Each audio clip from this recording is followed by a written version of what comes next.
Break के बाद एक बार फिर से खुशामदीद नाज़रीन। मुल्क में सूरत हाल इस वक्त लोड शेडिंग की ये है कि शॉर्टफॉल जो है वो 9000 मेगावाट से तजावुज़ कर चुका है। वफाकी वज़ीर खुर्रम दस्तगीर ये दावा करते हैं कि 10 दिन के अंदर लोड शेडिंग के इस अजाब को कम कर लिया जाएगा। उनका ये कहना था कि फर्नेस ऑयल की फराहमी नहीं हो सकी, फर्नेस ऑयल पर वक्त नहीं ख़रीदा जा सका, जिसकी वजह से इस बहरान पर काबू पाने में मुश्किलात का सामना है। लेकिन ये सूरत हाल बेहतर हो जाएगी। पावर प्लांट्स की मरम्मत भी जारी है।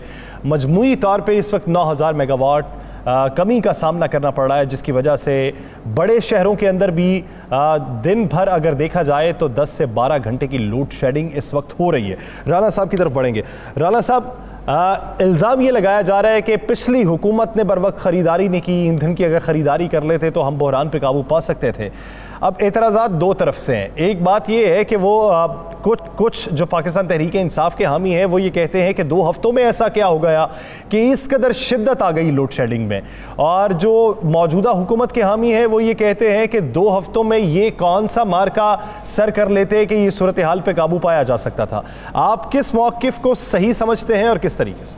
या सर, एक तो हमें समझना चाहिए, हर शख्स ये जानता है, बतौर जर्नलिस्ट आप भी जानते हैं, मैं भी जानता हूँ, क्या जो फर्नेस ऑयल खरीदा जाता है, जो सामान खरीदा जाता है, जो इसमें मटीरियल इस्तेमाल आप कर ले, रॉ मटीरियल इस्तेमाल किया जाता है, क्या वो 2 हफ्तों के लिए आता है? क्या वो 1 हफ्ते के लिए आता है? भैया वो 2-2, 3-3 माह का सामान होता है। उसका बाकायदा हर चीज सबको पता होता है कि जनाब ये सेशन चेंज होने वाला है, ये मौसम आने वाला है, इस मौसम के लिए इतना हमें चीजें चाहिए, इतना मटीरियल चाहिए, ये इस पर इतना फर्नेस ऑयल इस्तेमाल होगा, इस पर ये चीजें इस्तेमाल होंगी, ये चीजें इस्तेमाल होंगी। बात यह है कि ये तो बड़ा क्लियर है कि कम अज कम 1 महीने का जो आपके पास चीजें होती हैं सामान मौजूद होता है। अब ये कहना कि साबका हुकूमत आई, उसने जनाब ना तो मरम्मतें करवाई, ना उसने फर्नेस ऑयल खरीदा, ना कोई दीगर चीज खरीदी, जिसकी वजह से लोड शेडिंग करनी पा रही है। तो फिर अगर उन्होंने नहीं खरीदी तो उसके कुछ सबूत तो सामने लाए ना, उसकी कुछ चीजें सामने तो लाए ना, उसको कोई ऐसी चीजें।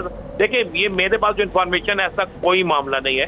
ये मामला सर सब जो है, अब ये जो मौजूदा हुकूमत आई, इस इत्तेहादी हुकूमत ने आके यहाँ पे काम शुरू किया, इनको इल्म था इस सारी हुकूमत को, इनके वज़रा वो हैं, देखिए तहरीक इंसाफ के वज़रा वो थे जो पहली दफा आए थे, इनके वज़रा तो वो है जो मुद्दतों से वज़रा हैं, जो सिर्फ एक पिछले टेन्योर 3 साल में वज़ीर नहीं रहे, लेकिन उनके मामलात उससे इस पर गिरफ्त हम इनसे ज्यादा थी। जब तहरीक इंसाफ से ज्यादा गिरफ्त थी तो उनको नहीं पता था इक़्तिदार में आते ही कि कौन सी चीज है जो कम है, कौन सी चीज है जिसको बंदोबस्त करना चाहिए। किसको नहीं पता था कि गर्मी की शिद्दत आ रही है, किसको नहीं पता था कि रमजान मुबारक शुरू हो चुका है, किसको नहीं पता था कि आने वाले दिनों में क्या हालात हो सकते हैं। देखें, यकम रमजान मुबारक से लेकर अब यह काम तहरीक एतमाद का काम शुरू होता है। यकम रमजान मुबारक को एक डिप्टी स्पीकर जो है कौमी असम्बली, वो इनकी करारदाद को मुस्तरद कर देते हैं। उसके बाद जो होते तहरीक को मुस्तरद कर देते हैं, अदालतों में ये चले जाते हैं, इन्हें पता होता है अदालतों से इन्हें रिलीफ मिल रहा है, अदालतों की जो रिमांड करते हैं इन्हें रिलीफ मिल जाता है। रिलीफ मिलने के बाद क्या ये तमाम चीजों को नहीं देख रहे थे?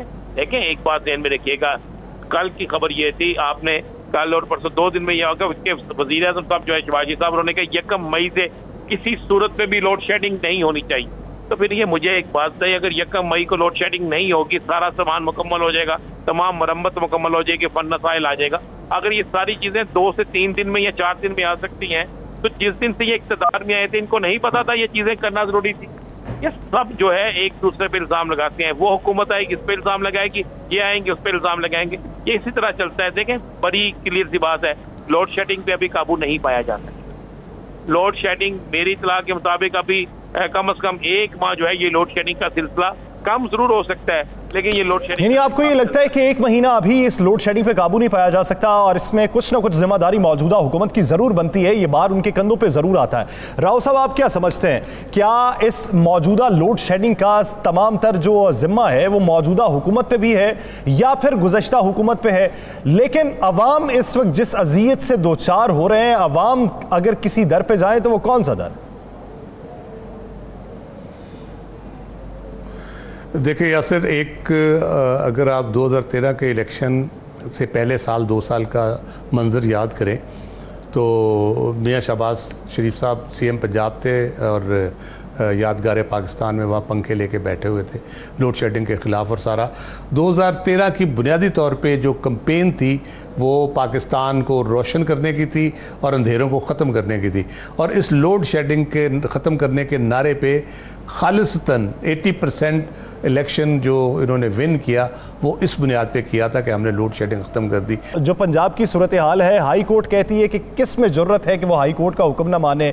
दूसरी तरफ वकला कुछ ये कहते हैं कि सदर पाकिस्तान को आप हुक्म जारी नहीं कर सकते, गवर्नर को आईनी तौर पर हुक्म जारी नहीं कर सकते, वो अपने तौर पर देखेंगे।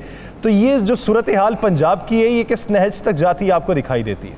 लेकिन ये बड़ी बदकिस्मती है, सबसे बड़ा सूबा और जिस सूबे की वजह से बहुत कुछ होता है, आज उस सूबे में कोई हुकूमत नहीं है, हुकूमत नाम की चीज़ नहीं है। और दूसरी मजे वाली बात यह है यासर कि मैं इस पर बड़ा हंस रहा था और मैं बड़ा इस पर तअज्जुब तो नहीं हम कह सकते बल्कि इंजॉय कर रहे थे कि जिस शख्स को हटाने के लिए, जिसकी हुकूमत ख़त्म करने के लिए यानी उस्मान बुज़दार के खिलाफ सब एक थे। और इस वक्त इमरान खान जो है वो इक़्तिदार से जा चुके हैं और उस्मान बुज़दार इस वक्त भी वज़ीर आला है, इस वक्त भी वो वज़ीर आला का वज़ीर आला है, इस वक्त भी उनके पास इक़्तिदार है। बेशक वो इक़्तिदार उनके पास इख्तियार है या नहीं, लेकिन इक़्तिदार का मज़ा बतौर वज़ीर आला वो आज भी लूट रहे हैं। और दूसरी बात यह है कि पाकिस्तान की सियासत में इतने बुरे हालात हो चुके हैं कि इस वक्त ना कोई अदालत के हुक्म को मानने के लिए तैयार है और अदालत के हुक्म जो है, अदालत के जो फैसले हैं उन्हें भी मुतनाज़ा बनाया जाता है और उन फैसलों के अंदर तनकीद भी की जाती है क्योंकि उसमें कुछ चीज़ें ऐसी नज़र भी आती हैं सियासी मुखालफिन को। तो ये चलता रहेगा, लेकिन मेरा ख्याल में आज शाम तक इसका फैसला हो जाएगा क्योंकि अदालत ने फैसला महफूज जो किया है। जैसे ये फैसला आज के बाद मैं समझता हूँ कि पंजाब के अंदर जो एक तफरीयत है बेचैनी की कि पंजाब में हुकूमत किसी की नहीं है, तो वो खत्म हो चुकी है या खत्म हो जाएगी, कोई ऐसा मामला हो जाएगा। ये मजीद आगे आपको अगर आप ये कहें कि ईद के बाद तक ये मामला चलेगा तो मुझे ये ईद के बाद तक चलता नजर नहीं आ रहा, बल्कि आजकल में ये मामला जो है ये खत्म हो, आजकल मामला ये खत्म होता दिखाई देता है। राव साहब, आपको ये ऊंट किस करवट बैठता दिखाई देता है? देखिए, बड़ी बदकिस्मती है कि ये इस नहज पे चीज़ें पहुंची हैं, चाहे फेडरल गवर्नमेंट के हटाने की बात हो, चाहे सूबाई गवर्नमेंट के हटाने की बात हो, अदालतों को दिन रात काम करना पड़ रहा है और ऑर्डर्स देने पड़ रहे हैं। उसमें एक बहुत इंपॉर्टेंट बात है 63A की, अगर हम उसको डिस्कस करें, वो अगर फैसला हो जाता तो बहुत सी चीज़ें बड़े बेहतर अंदाज में हो सकती थी। बहुत से मामला पार्लियामेंट के अंदर, कौमी असम्बली के अंदर और सूबाई असम्बली के अंदर तय हो सकते थे, लेकिन उसके तय ना होने की वजह से और उसका आगे चल के इम्पेक्ट भी बहुत आएगा। अगर आज तय नहीं हुए और ये मसाइल सारे खड़े हो गए, अगर कल को कोई फैसला ऐसा आ जाता है जो उन लोगों को जिन्होंने अपनी हमदर्दियाँ तब्दील की हैं उनके लिए लाइफ टाइम आ जाता है, उनकी डिस्क्वालिफिकेशन के हवाले से कोई वर्डिक्ट आ जाता है सुप्रीम कोर्ट का, तो एक दफ़ा फिर ये नया कह ले के हिजान पैदा हो जाएगा पार्लियामेंट के अंदर और सूबाई असम्बली के अंदर। तो मेरा ख्याल है वो बहुत इंपॉर्टेंट था अगर वो टाइमली आ जाता। लेकिन सरेदस्त जो मामला चल रहे हैं अभी मुझे नहीं लगता कोई हल निकलेगा। अदालत फैसले दे चुकी है, हुक्म दे चुकी है, बार बार कह चुकी है।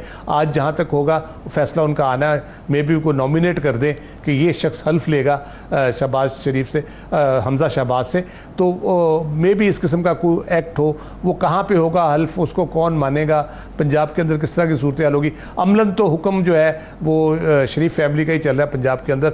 बुज़दार साहब यकीनन है वहाँ पे चीफ मिनिस्टर बराए नाम, लेकिन हुक्म तो उन्हीं का चल रहा है। तो ये किस किस्म की सूरत हाल होगी, ये भी एक खराबी की सूरत हाल है जो ओवरऑल फेडरल गवर्नमेंट को भी इम्पैक्ट करेगी। ना सिर्फ ये कि खराबी की सूरत हाल है और यही अंसर जो है ये असरअंदाज होगा वफाकी हुकूमत की कारकर्दगी पे भी और उनकी सियासी साख के ऊपर भी। तो सूरत हाल जिस हद तक बेहतर हो जाए, मामला जिस हद तक सुलझ जाए, उतना ही बेहतर है।